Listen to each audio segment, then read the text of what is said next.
Hey y'all, happy, what is it, Saturday? Yeah.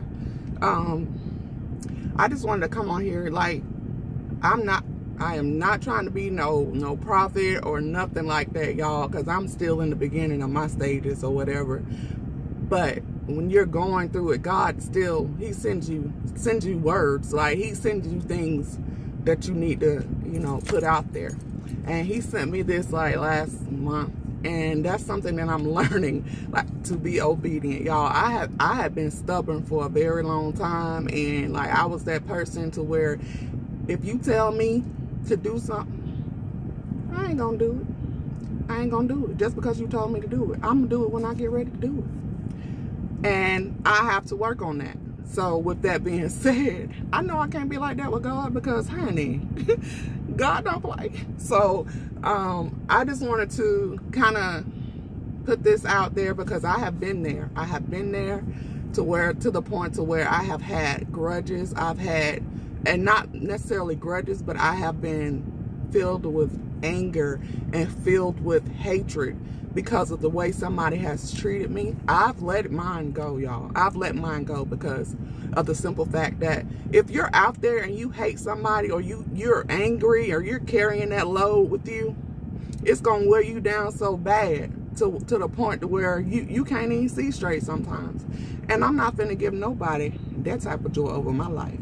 So with that being said, I'm saying to anybody who's out there, it could, because when I be speaking, y'all, sometimes I get people in my inbox or in my DMs saying that you touched me or whatever. So I know what I'm doing is not in vain when I come on here and I speak and I share just a little bit of, from my perspective, or from, what God is doing in my life. So I just wanted to say, like, don't block your blessings.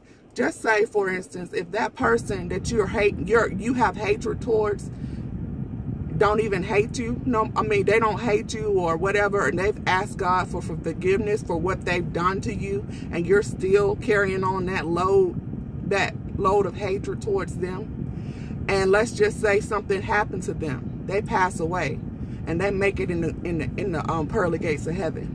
And then here comes your turn and you pass away and you don't, because you held that grudge, you held that anger towards them. And God was like, you have to forgive. If he can forgive, you can forgive. So let it go. Life is too short, y'all. It's too much going on to be carrying on them grudges, to be carrying on hatred, to disliking each other, having jealousy in your heart. All that, you ain't supposed to have all that. No, don't do that. I'm just trying to just say, let it go. Breathe and let it go. It ain't worth it. It ain't worth you losing your opportunity to see God in his glory. So, and you're blocking your blessings, by the way. So I just wanted to get that out there. Say happy Saturday, and God bless y'all.